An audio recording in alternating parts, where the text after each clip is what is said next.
ஆண்டவராகிய இயேசு கிறிஸ்துவின் நாமத்தில் கிராஸ் டிவி நேயர்களாகிய உங்கள் அனைவருக்கும் என் அன்பின் வாழ்த்துதலை தெரிவித்துக் கொள்கின்றேன். மங்கையர் நேரம் என்ற நிகழ்ச்சியின் மூலமாய் இந்த நாளிலும் கூட உங்களை சந்திப்பதில் மிகுந்த மகிழ்ச்சி அடைகின்றேன். தேவனாகிய கர்த்தர் தாமே இந்த நாள் நிகழ்ச்சியை நமக்கு ஆசீர்வதித்து தரும்படியாய் நம்மையும் இந்த நிகழ்ச்சியையும் ஆண்டவருடைய கரத்திலே நாம் ஒப்பு கொடுத்து ஜெபிப்போமா? எங்களை அதிகமாய் நேசிக்கிற எங்கள் நல்ல தகப்பனே, அருமையான இந்த வேலைக்காய் உமக்கு கோடா கோடி ஸ்தோத்திரங்கள் அப்பா. இன்றைக்கும் ஜீவன் உள்ள தேவனாய் எங்களோடு கூட எங்களுக்கு மத்தியிலே தகப்பனே உலாவுகிற தேவனாய் நீர் இருக்கிறீர் ஐயா. அப்பா, யார் எங்களை கைவிட்டாலும் எங்களை கைவிடாத நேசராய், யார் எங்களை விட்டு தூரமாய் போனாலும் நீர் எங்களோடு கூட எங்கள் பக்கத்திலே இருக்கிற தேவனாய் அப்பனே, நீர் இருக்கிறபடியால் உமக்கு நாங்கள் நன்றி செலுத்துகிறோம் சுவாமி. என் தேவனாகிய கர்த்தர் எங்களோடு கூட இருந்து எங்களுக்காக எல்லா காரியங்களையும் நீர் செய்து கொண்டே வருகிறீர். அதற்காக உமக்கு கோடா கோடி ஸ்தோத்திரம் சுவாமி. எப்பொழுதெல்லாம் நாங்கள் உம்மை நோக்கி கூப்பிடுகிறோமோ அப்பொழுதெல்லாம் எங்கள் பக்கத்தில் வந்து தகப்பனே எங்கள் ஜெபத்தை கேட்கிறவராய் மாத்திரமல்ல, அதற்கு பதில் கொடுக்கிறவராகவும் நீர் இருக்கிறீர். இப்படிப்பட்டதான உன்னதமான தெய்வத்தை தகப்பனே கண்டு கொள்ளும்படியாய் எங்கள் கண்களை நீர் திறந்து கொடுத்தீரே உமக்கு ஸ்தோத்திரம். இந்த நாளிலும் கூட எந்த நோக்கத்திற்காக இதை நீர் ஆயத்தம் பண்ணி இருக்கின்றீரோ அந்த நோக்கம் எங்களில் நிறைவேறும்படியாக எங்களையும் இந்த நிகழ்ச்சியையும் உம்முடைய கரத்திலேயே அர்ப்பணிக்கின்றோம். என் தேவனுடைய நாமம் ஒன்றே மகிமைப்படட்டும். மீட்பர் இயேசுவின் மூலம் பிதாவே, ஆமென் ஆமென். நாம் இன்றைக்கு தியானிக்கும்படியாக எடுத்துக்கொண்ட வேத வசனம் லூக்கா சுவிசேஷம் 24ஆம் அதிகாரம் 1வது வசனம். லூக்கா 24:1. வாரத்தின் முதலாம் நாள் அதிகாலையிலே தாங்கள் ஆயத்தம் பண்ணின கந்த வர்க்கங்களை அவர்கள் எடுத்துக்கொண்டு வேறு சில ஸ்திரீகளோடும் கூட கல்லறையினிடத்தில் வந்தார்கள். 10வது வசனம் சொல்கிறது, இவைகளை அப்போஸ்தலருக்கு சொன்னவர்கள் மகதலேனா மரியாளும் யோவன்னாலும் யாக்கோபின் தாயாகிய மரியாளும் இவர்களுடனே கூட இருந்த மற்ற ஸ்திரீகளுமே. இது நம்ம எல்லோருக்கும் இப்போ இந்த காலகட்டத்திலே உயிர்த்தெழுதல் பண்டிகையை அனுசரித்து கொண்டிருக்கின்றதான இந்த காலகட்டத்திலே இந்த பகுதிகள் நமக்கு மிகவும் பரிச்சயமானவைகளாக இருக்கின்றன. எல்லாருக்குமே தெரியும், வாரத்தில் முதலாம் நாள் அதிகாலையிலே இருட்டோடு எழுந்து மகதலேனா மரியாளும் வேறு சில ஸ்திரீகளும் ஆண்டவரை வைத்திருக்கின்ற அந்த கல்லறையை தேடி வருகின்றார்கள். அப்படியாக வந்த பொழுது அங்கே அந்த கல்லறையிலே அடைக்கப்பட்டிருந்த அந்த கல் அகற்றப்பட்டிருந்தது. உள்ளே ஒரு ஆண்டவருடைய சரீரத்தை காணவில்லை. அப்படியாக இருக்கும் பொழுது அவர்கள் பயந்து கொண்டு என்ன நடந்ததோ என்று திகிலில் இருக்கும் பொழுது கர்த்தராகிய இயேசு கிறிஸ்து மரிய மகதலேனாளுக்கு தரிசனமாகி தான் உயிரோடு எழும்பினதை அவளுக்கு நினைப்பூட்டுகின்றார். ஏனென்றால் இந்த உலகத்தில் வாழ்ந்த பொழுதே தன்னுடைய மரணத்தை குறித்தும் உயிர்த்தெழுதலை குறித்தும் அவர் அநேக முறை சொல்லி இருக்கின்றார். ஆனாலும் அவர்களுக்கு அந்த பிரச்சனைகளையும் சூழ்நிலைகளையும் பார்க்கும் பொழுது அவர் சொன்ன அந்த வார்த்தை ஞாபகத்திற்கு வரவில்லை, பயந்து போயிருந்தார்கள். இப்பொழுது இயேசுவே தரிசனமாகி அந்த மரிய மகதலேனாளிடம் சொன்ன பிறகு ஒரே சந்தோஷம். அவர் சொல்கிறார், போய் என்னுடைய சீடர்களுக்கு நீங்கள் போய் சொல்லுங்கள் என்று சொல்லி இயேசு கிறிஸ்து அந்த ஸ்திரீகளிடத்திலே சொல்லுகின்றார். அதை கேட்டுக்கொண்டு தான் இங்கே பார்க்கின்றோம், எவைகளை கல்லறையிலிருந்து இயேசு கிறிஸ்துவானவர் உயிரோடு எழுந்து விட்டார், தான் சொன்னபடியே 3ஆம் நாள் உயிர் தெழுந்தார். இதை போய் அப்போஸ்தலர்களுக்கு தன்னுடைய சீடர்களுக்கு சொல்லுங்கள் என்று இந்த ஸ்திரீகளிடம் ஆண்டவர் சொல்லி அனுப்புகின்றார். அவர்கள்தான், அந்த ஸ்திரீகள் தான் யார் என்று பார்க்கின்றோம். மகதலேனா மரியாளும் யோவன்னாலும் யாக்கோபின் தாயாகிய மரியாளும் இவர்களுடனே கூட இருந்த மற்ற ஸ்திரீகளுமே. இந்த மற்ற ஸ்திரீ என்று சொல்லும் பொழுது இன்னொரு ஸ்திரீ யார்? மார்க்கு சுவிசேஷம் 16ஆம் அதிகாரம் 1வது வசனத்தில் இன்னொரு ஸ்திரீனுடைய பெயரும் சொல்லப்பட்டிருக்கின்றது. ஓய்வு நாள் ஆன பின்பு மகதலேனா மரியாளும் யாக்கோபின் தாயாகிய மரியாளும் சலோமே என்பவளும் அவருக்கு சுகந்த வர்க்கமிடும்படி அவைகளை வாங்கி கொண்டு அங்கே கல்லறையினிடத்தில் வந்தார்கள் என்று சொல்லி நாம் பார்க்கின்றோம்.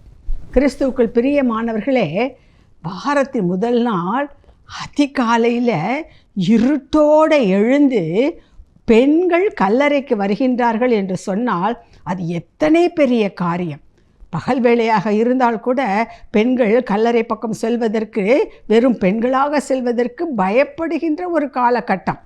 இப்போ இந்த காலகட்டத்தில் எவ்வளவோ வசதிகள் இருந்தாலும் கூட இன்னும் கல்லறைக்கு தனியாக செல்ல வேண்டும் என்றால் யாருக்கும் ஒரு பயம் இருக்கத்தான் செய்கிறது.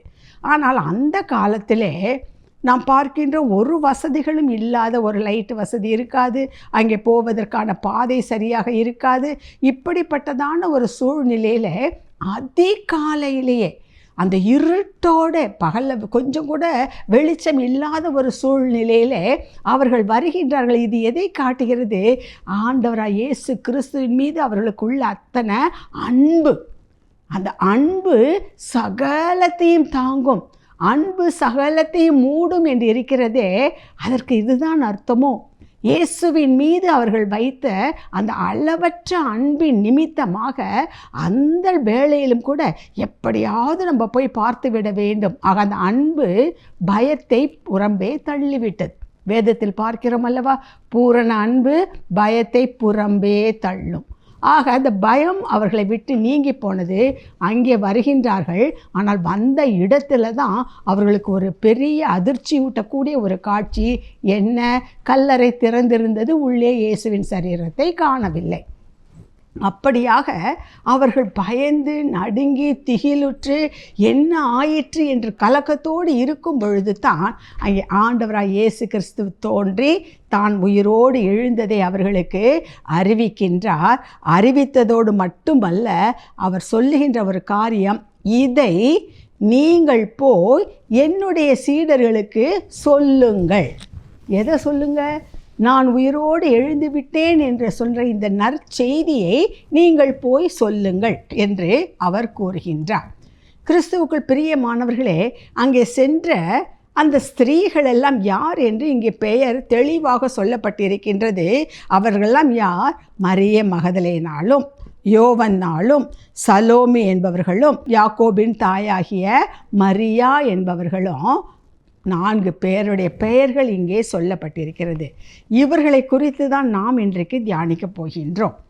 இந்த உயிர்த்தெழுந்த செய்தி முதலாக யாருக்கு வெளிப்படுத்தப்பட்டது என்றால் இந்த ஸ்திரீகளுக்கு தான் வெளிப்படுத்தப்பட்டது. ஏன் இவர்களுக்கு வெளிப்படுத்தப்பட்டது? நெருங்கி எத்தனையோ சீடர்கள் இருந்து கொண்டிருந்தார்களே, அவர்களை எல்லாம் விட்டுவிட்டு எதற்காக இந்த ஸ்திரீகளுக்கு ஆண்டவர் முதலாவதாக தன்னை வெளிப்படுத்துகின்றார்?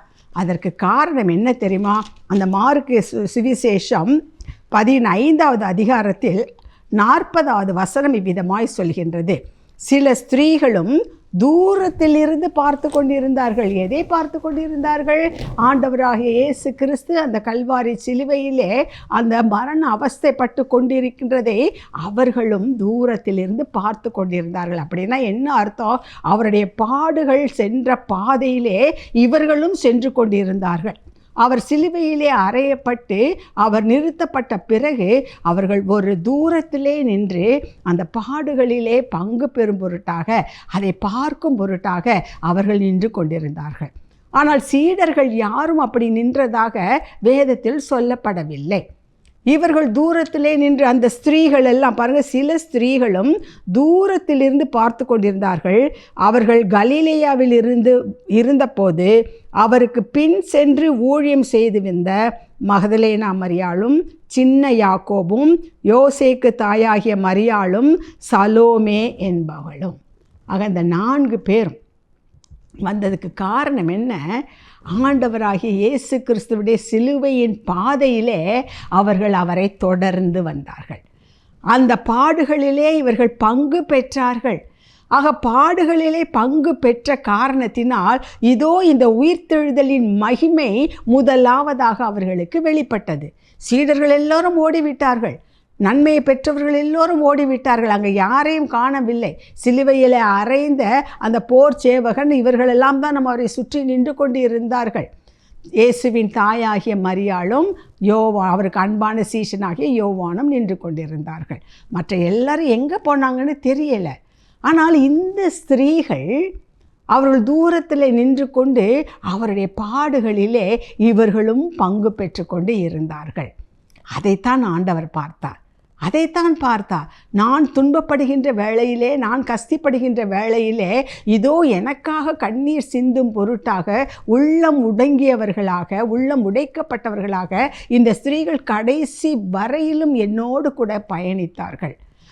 அது மட்டுமல்ல, நான் மரித்த பிறகும் கூட அவர்கள் அந்த அன்பை விட்டுவிடவில்லை. அதிகாலையிலே நேரத்தோடு இருட்டோடு எழுந்து என்னை தேடி வந்திருக்கிறார்கள்.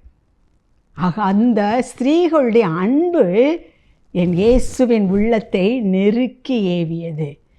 ஆகவே தான் கிறிஸ்துவுக்குள் பிரியமானவர்களே, அவர் முதலாவதாக இந்த பெண்களுக்கு தன்னுடைய உயிர்த்தெழுதலை குறித்து வெளிப்படுத்தினார் என்று சொல்லி நாம் பார்க்கின்றோம். இன்றைக்கும் கூட நம்முடைய வாழ்க்கையில் எத்தனையோ துன்பங்கள். நம்ம சொல்கிறோம், பெண்ணுன்னு பிறந்துட்டாலே ரொம்ப கஷ்டம்தான், எல்லா இடத்துலையும் கஷ்டம்தான். வேலை செய்கிற இடத்துல இருக்கட்டும், குடும்பத்தில் இருக்கட்டும், நாம் சிறுவர்களாக இருக்கும்போது இருக்கட்டும், எல்லா விதத்திலும் பல இடங்களிலே பல விதங்களிலே பெண்கள் நெருக்கப்பட்டு கொண்டு தான் இருக்கின்றார்கள். அதில் சந்தேகமே இல்லை. ஆனாலும் கூட இதற்கு மத்தியிலும் யார் கர்த்தரை உறுதியாய் பற்றி கொண்டிருக்கின்றார்கள், அதுதான் முக்கியம். வரலாற்றின் அடிப்படையில் பார்க்கும் பொழுதும், வேதத்தின் அடிப்படையில் பார்க்கும் பொழுதும், எவ்வளவோ மோசமான பிள்ளைகள் மனம் திரும்பி குணப்பட்டு ஒரு புனிதமான வாழ்க்கை வாழ்ந்தார்கள் என்றால் அதற்கு காரணம் அவர்களுடைய தாய் விட்ட கண்ணீர். பிள்ளைகளுக்காக அவர்கள் விட்ட கண்ணீரும் அவர்களை விட்ட பெருமூச்சும் அந்த பிள்ளைகளை பாதுகாத்தது. பிள்ளைகள் முன்னேறுவதற்கு அவைகள் படிக்கற்களாக அமைந்தன. கிறிஸ்துவுக்குள் பிரியமானவர்களே, நம்மில் அநேகர் தான் நினைக்கிறோம், ஏன் எனக்கு இந்த பாடு, எனக்கு ஏன் இந்த கஷ்டம், எனக்கு ஏன் இந்த வேதனை? காரணம் என்ன தெரியுமா? இதன் வழியாய் நாம் நடந்து செல்லும் பொழுது கிறிஸ்துவுக்குள் பிரியமானவர்களே, அதற்கு மத்தியிலும் தேவனை தேடும் பொழுது நீங்கள் கேட்காமல ஆண்டவரே உங்களுக்கு உங்கள் பக்கத்தில் வந்து உங்களுக்கு ஆறுதல் அளித்து, நீங்கள் மற்றவர்களுக்கு ஆறுதல் சொல்லுகின்ற அளவிற்கு, மற்றவர்களுக்கு ஆலோசனை கொடுக்கின்ற அளவிற்கு உங்களை அவர் ஆசீர்வதிக்கிறார். அதை மறந்தே போயிடாதீங்க. இங்கே இந்த ஸ்திரீகள் அப்படிதான் பாடுகளில் அவர்கள் பங்கு பெற்றார்கள். எனவே இந்த நற்செய்தியை அறிவிக்கின்ற அந்த ஒரு பெரிய பாக்கியம், முதலாவது அவர் உயிர்த்தெழுந்த செய்தியை அறிவிக்கின்ற ஒரு பெரிய பாக்கியம் இவர்களுக்கு கிடைக்க பெற்றது. பாடுகளில் பங்கு பெற்றாங்க, தேவனை தேடினார்கள்.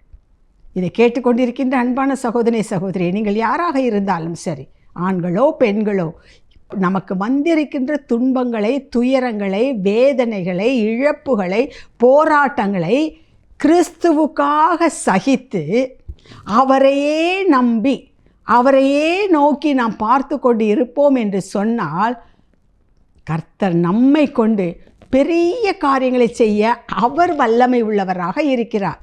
ஏதோ ஒரு பெரிய நோக்கத்திற்காக தான் இப்பொழுது இந்த பாடுகள் வழியாய் நம்மை அவர் நடத்தி கொண்டு போகிறார். அதை மறந்து விடாதீர்கள். நம்ம அநேக நேரம் அதை மறந்துடுறோம். நம்ம என்ன கேள்வி கேட்க ஆரம்பித்து விடுகிறோம், ஏன் எனக்கு இந்த பாடு, ஏன் எனக்கு இந்த வேதனை? கர்த்தரிடத்தில் அன்பு கூறுகிறவர்களுக்கு சகலமும் நன்மைக்கு ஏதுவாகவே நடக்கிறது என்பதை நாம் மறந்து விடக்கூடாது. ரோமர் 8:28 தெளிவாக சொல்கிறார், எல்லாமே நன்மைக்கு ஏதுவாகத்தான். ஆக நம்முடைய வாழ்க்கையில் வருகின்ற ஒவ்வொரு நிகழ்வுகளிலும் ஆண்டவரையே முன்வைத்து நாம் செல்லும் பொழுது அதனுடைய முடிவு பெரிய ஆசீர்வாதமாகத்தான் இருக்கும். அங்கே அப்போஸ்தலர்களுக்கு ஆண்டவர் சொல்லலை, அவரால் தெரிந்து கொள்ளப்பட்ட 12 பேர், அதில் ஒருவன் யூதாஸ்காரியாத் நான்று கொண்டு செத்து விட்டான். மற்ற 11 பேரும் இருந்தார்களே, அவங்களுக்கு சொல்லலை, நான் உயிர்த்தெழுந்து விட்டேன், இந்த செய்தியை போய் எல்லா ஜாதி ஜனங்களுக்கும் சொல்லுங்கள்னு அவங்கள பார்த்து சொல்லலை, இவர்களை பார்த்து தான் சொன்னான். அப்போ அப்போஸ்தலர் என்றால் என்ன அர்த்தம்? அனுப்பப்பட்டவர்கள் என்று அர்த்தம். அப்போஸ்தலன் என்றால் அனுப்பப்பட்டவன். எதற்காக அனுப்பப்பட்டவன்? கிறிஸ்துவின் நற்செய்தியை மற்றவர்களுக்கு சொல்லும்படியாக அனுப்பப்பட்டவன். அதுக்கு பேர் தான் அப்போஸ்தலர், வேற ஒன்றும் இல்லை. அப்போஸ்தலர் என்று சொல்லும் பொழுது ஆண்டவருடைய நற்செய்தியை மற்றவர்களுக்கு சொல்லும்படியாக கர்த்தரால் அனுப்பப்பட்டவர்களைத்தான் நாம் அப்போஸ்தலர்கள் என்று சொல்கின்றோம். அப்போ அந்த அனுப்பப்பட்டவர்களுக்கே நற்செய்தியை அறிவிக்கும்படி, என்ன நற்செய்தி? ஏன் இப்படி பயந்துட்டுருக்கீங்க? ஆண்டவரை கொண்டுட்டாங்களே, அவரை அடக்கம் பண்ணிட்டாங்களே, அவர் மரணித்து விட்டாரே என்று பயந்து கொண்டிருக்கிறீங்க. இல்லை, அவர் உயிரோடு எழுந்துட்டார் என்கிற அந்த நற்செய்தியை இந்த அப்போஸ்தலர்களுக்கு சொல்லும்படியாக அனுப்பப்பட்டவள் தான் இந்த மரியம் மகதலேனாள். ஆக அப்போஸ்தலர்களுக்கே அப்போஸ்தலியாக கர்த்தர் அவளை வைத்திருந்தார். சொல்லுவாங்க ஆங்கிலத்தில் அப்போஸ்டல் ஆஃப் அப்போஸ்டல்ஸ். அப்போஸ்தலர்களுக்கு அப்போஸ்தலராக. அப்போ அப்போஸ்தலர்னா அனுப்பப்பட்டவள். யார் அனுப்பப்பட்டவள்? தேவனால் இயேசு கிறிஸ்து மரியம் மகதலேனாலே சீடர்களுக்கு போய் சொல் என்று அனுப்பினார். ஆக அவளும் ஒரு அப்போஸ்தலர். யாருக்கு? அவரால் தெரிந்து கொள்ளப்பட்ட அந்த 11 பேருக்கும் போய் சொல்லும்படியாக. எவ்வளவு ஒரு உன்னதமான ஒரு ஆசீர்வாதம் பாருங்கள். ஆனால் மரியம் மகதலேனாளை குறித்து வேதத்தில் நம்ம என்ன பார்க்குறோம் தெரியுமா? லூக்கா சுவிசேஷம் 8ஆம் அதிகாரத்தில் அவளை குறித்து ஒரு காரியம் சொல்லப்பட்டிருக்கிறது. இந்த மரியம் மகதலேனாள் யார் என்று பார்த்தால் லூக்கா 8ஆம் அதிகாரம் 2-3 வசனங்கள். அவர் பொல்லாத ஆவிகளையும் வியாதிகளையும் நீக்கி குணமாக்கின சில ஸ்திரீகளும் 7 பிசாசுகள் நீங்கின மகதலேனாள் எண்ணப்பட்ட மரியாளும். அப்போ அந்த மகதலேனாள் யார்? 7 பிசாசிகள் நீங்கின மகதலேனாள். அப்போ ஆண்டவர்கிட்ட வந்த பொழுது அவளுக்கு 7 பிசாசுகள் பிடிக்கப்பட்டவளாக இருந்தாள். அப்போ ஒரு பிசாசு பிடித்தாலே எவ்வளவு அலைக்கழிக்கப்படுவார்கள். ஜனங்கள் எல்லோரும் எவ்வளவு கேவலமாக பேசியிருப்பார்கள். இவள் பிசாசு பிடித்தவள், இவள் முரட்டாட்ட குணம் உடையவள், ஐயோ அவள் வீட்டிற்கே போகக்கூடாது, அவளோடு யாரும் சேரக்கூடாது, ஜனங்களால் ஒதுக்கப்பட்டவளாய் அவமானத்திற்கு மத்தியிலே அவள் ஒரு பரிதாபமான வாழ்க்கை வாழ்ந்து கொண்டிருந்தவள் தான் இந்த மகதலேனா மரியாள். அவள் பேர் மரியாள். மகதலேனா என்ற பட்டணத்தில் அவள் வசித்து வந்ததனால என்ன வேதத்தில் நிறைய மரியாள் வருகின்றார்கள். இவள் மகதலேனா பட்டணத்தில் இருந்ததுனால இவளை மகதலேனா மரியாள் என்று அழைக்கின்றோம். 7 பிசாசுகள். எவ்வளவு கொடூரமான ஒரு வாழ்க்கை வாழ்ந்து கொண்டிருப்பாள் பாருங்கள். அப்படிப்பட்டவ ஆண்டவர்கிட்ட வந்தபோது அந்த 7 பிசாசுகளும் அவளை விட்டு நீங்கி போயின. ஆனால் பிசாசு நீங்கி போயிடுச்சுனாலும் அக்கம் பக்கத்தில் உள்ளவங்க சும்மா இருந்திருப்பாங்களா? இருக்க மாட்டாங்க. அவளுக்கு அவ்வளோ பிசாசு பிடிச்சிருந்தது. இவளை பற்றி தெரியாதா? அவள் அப்படி இருந்தா இப்படி இருந்தா உலக மக்கள் என்னவெல்லாம் பேசியிருப்பார்கள். இத்தனை ஏளன பேச்சிற்கும் அவமான பேச்சிற்கும் உரிய ஒருத்தியை தான் ஆண்டவர் என்ன செய்தார்? தனக்கு என்று தெரிந்தெடுத்தார். தனக்கு என்று தெரிந்தெடுத்தார்.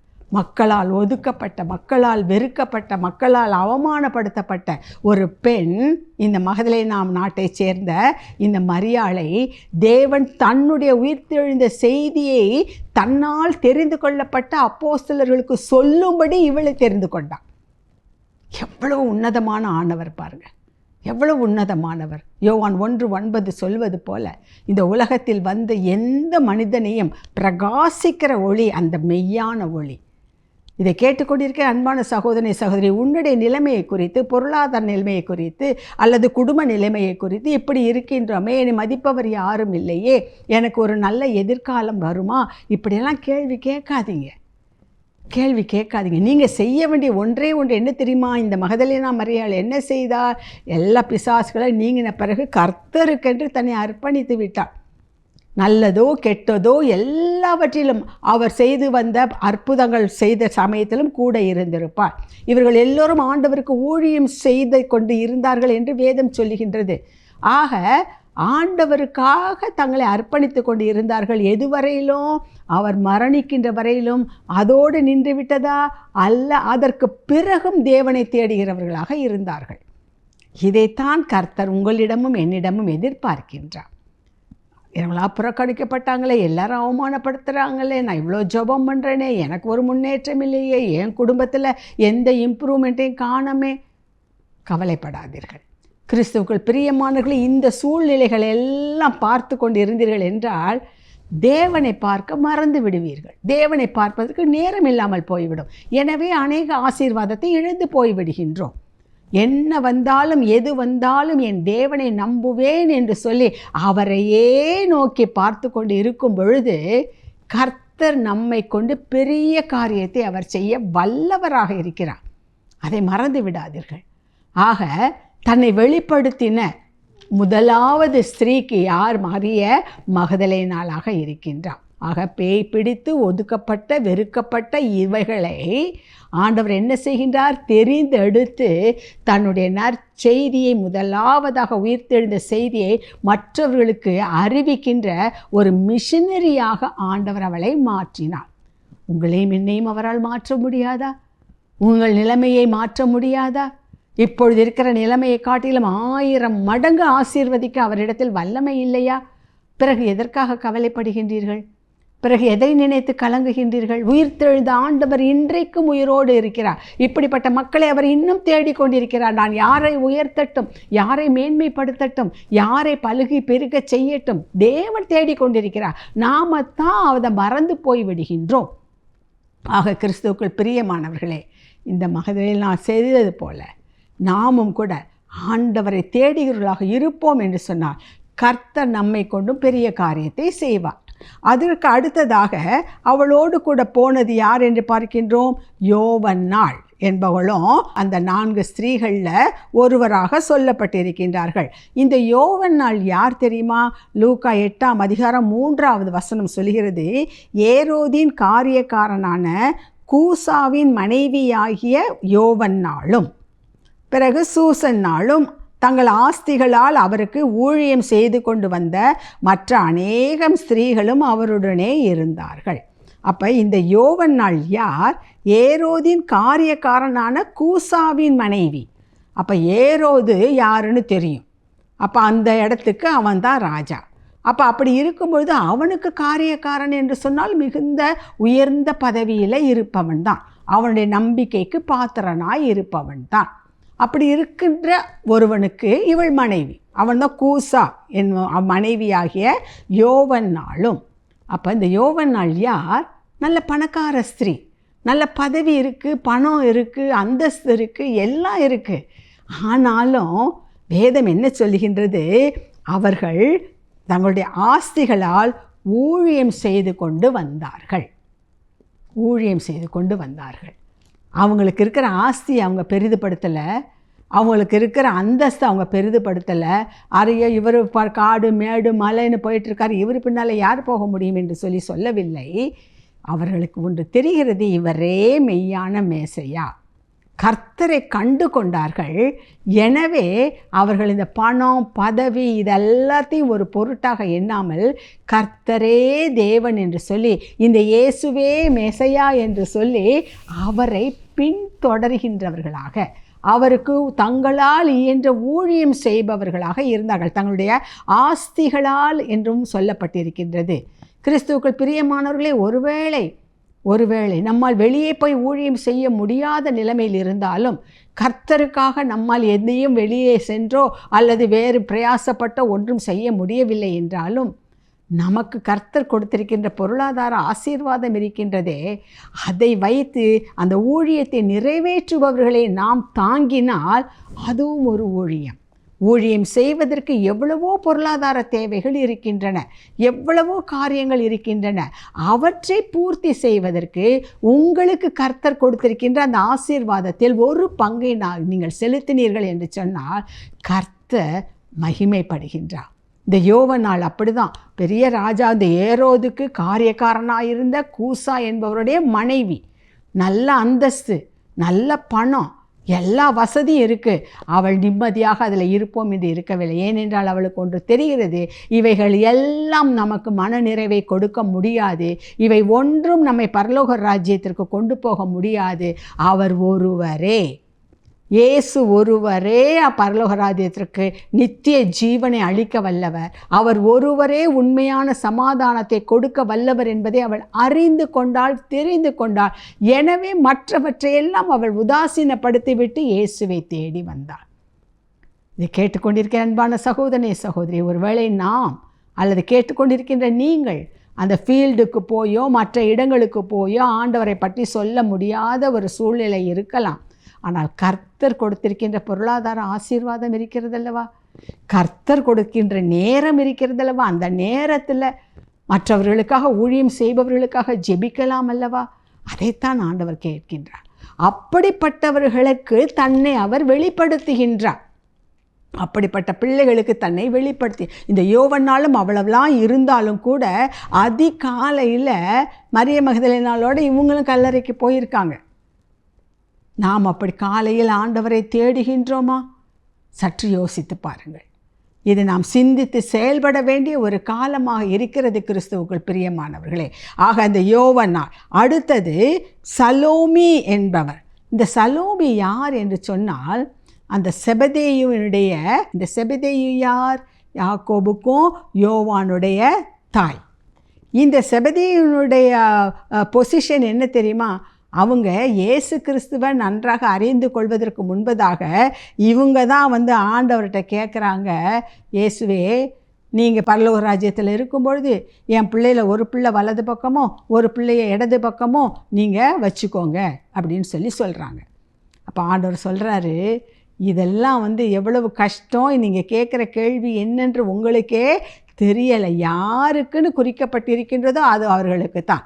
அப்போ இதுலேருந்து என்ன தெரியுதுன்னா, இந்த சலோமி என்பவர்கள் அந்த செல்ஃப் சென்டர்டுன்னு சொல்லுவாங்க தெரியுமா, சுயநலமாக தனக்கு வேணுங்கிறத, தான் பிள்ளைக்கு வேணுங்கிறத, தான் குடும்பத்து, இப்படிப்பட்ட குணநலம் உடைய பெண்ணாக இருந்தவள் இயேசுவிடம் வந்த பிறகு, இயேசுவை கண்ட பிறகு, இயேசுவை ஏற்றுக்கொண்ட பிறகு இப்போ அவங்க அதெல்லாம் ஒன்றும் கேட்கல.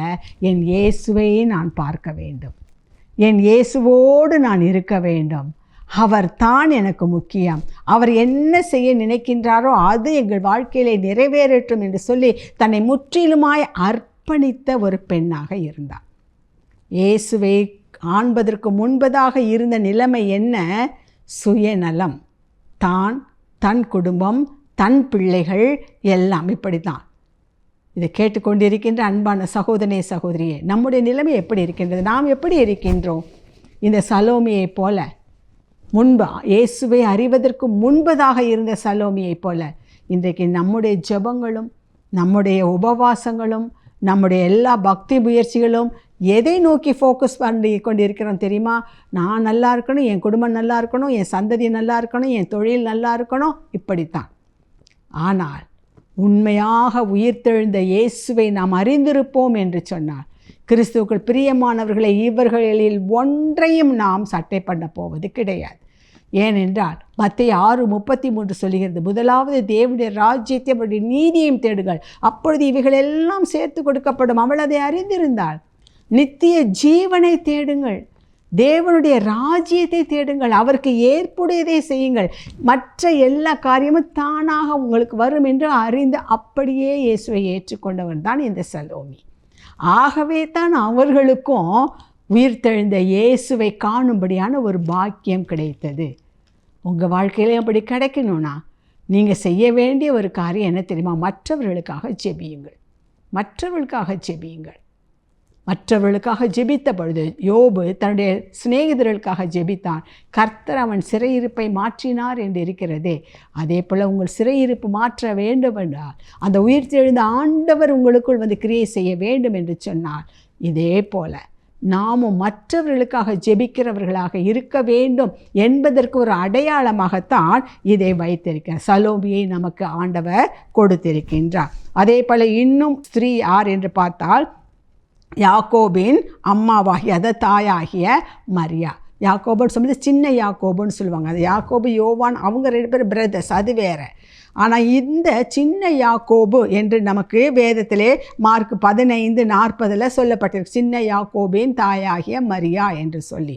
ஆக இந்த சின்ன யாக்கோபுடைய மரியாதை குறித்து அதிகமாக சொல்லப்படவில்லை. ஆனால் ஒரு காரியத்தை வேத அறிஞர்கள் சொல்கிறாங்க, அவங்க ரொம்பவும் அமைதியானவங்க என்று சொல்லி. எந்த ஆர்ப்பாட்டமும் கிடையாது, எல்லாவற்றையும் மிக நிதானமாய் மிக அமைதியாய் செய்கின்ற ஒரு ஸ்திரீ என்று சொல்லப்பட்டிருக்கின்றது. ஆம், கிறிஸ்துக்குள் பிரியமானவர்களே, ஆண்டவர் உயிர்த்தெழுந்த ஆண்டவருக்கு இப்படி பல விதத்திலும் குணாதிசயங்கள் உள்ள பெண்கள் மாத்திரம் அல்ல, ஆண்களும் தேவைப்படுகின்றார்கள். நம்ம எப்படிப்பட்டவங்களா நீங்கள் ரொம்ப நீங்கள் சொல்லலாம், ரொம்ப அமைதி, எனக்கு ஒரு வார்த்தை கூட பேச தெரியாது, மற்றவங்களுக்கு முன்பதாக என்னால் பேச முடியாது என்றெல்லாம் நீங்கள் சொல்லலாம். ஆனால் கர்த்தர் உங்களை கொண்டும் பெரிய காரியத்தை செய்வார். மோசையை அழைத்த போது மோசே அதுதான் சொன்னான், நான் வாக்கு வல்லவன் அல்ல, நான் மந்த நாவு உடையவன், திக்கு வாயை உடையவன். அப்போ தான் ஆண்டவர் சொல்கிறாரு, நான் உன்னை அனுப்புகிறேன், உனக்கு துணைக்க வேணால் ஆரோன்னு அனுப்புகிறேன். ஆண்டவர்கிட்ட நீங்கள் ஒப்பு கொடுங்க, கர்த்தாவே உம்முடைய ஊழியத்தை செய்வதற்கு உம்முடைய ராஜ்யத்திலே நானும் ஒரு தோட்டக்கத்திலே பணியாளனாக ஊழியக்காரனாக வேலை செய்வதற்கு என்னை ஒப்பு கொடுக்கிறேன், நீர் எடுத்து என்னை பிரயோஜனப்படுத்தும் என்று நீங்கள் சொல்லி ஜெபித்து பாருங்கள். கர்த்தர் உங்களை கொண்டும் பெரிய காரியங்களை செய்வார். சில ஊழியக்காரர்கள் சாட்சி சொல்வதை கேட்டிருக்கின்றோம் அல்லவா, அவங்க சொல்லுவாங்க, ஒரு 2 பேருக்கு முன்னாடி நின்று அதிர்ந்து பேசக்கூட எனக்கு முடியாது. ஆரம்பத்தில் ஒரு 10 பேரை வச்சுட்டு நீ ஒரு கதை சொல்லு, இல்லை ஒரு ரைம்ஸு பாடு என்று சொன்னால் அப்படியே கை கால்லாம் நடுங்கும். ஆனால் இப்பொழுது இத்தனை நூற்றுக்கணக்கான ஆயிரக்கணக்கான மக்களுக்கு மத்தியிலே கர்த்தர் என்னை பேச வைத்திருக்கின்றார். காரணம், முற்றிலுமாய் அவருக்கென்று அர்ப்பணிப்பது. எப்படிப்பட்டவர்களையும் கர்த்தரால் பிரயோஜனப்படுத்த முடியும். கிறிஸ்துவுக்குள் பிரியமானவர்கள், என் உயிர்த்தெழுந்த இயேசுவினுடைய வல்லமை இன்றைக்கும் குறைந்து போகவில்லை.